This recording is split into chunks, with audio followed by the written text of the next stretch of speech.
บอกไปนี่กะโอ้อันนี้ก็ที่หนังเหมือนกันแต่ว่ามันไอหัวนอนขี้มันเอาลองมาเทียบดูเด้อสบายเบอร์จี๊ดนะพี่นะครับเลย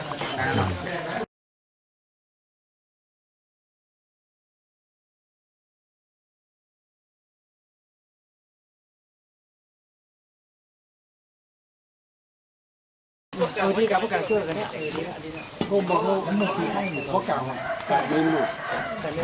รู้เดี๋ยวคุณมาลองเนี่ย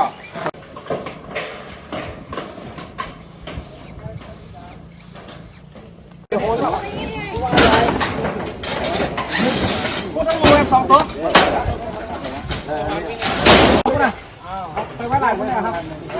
เปิดเลยกัน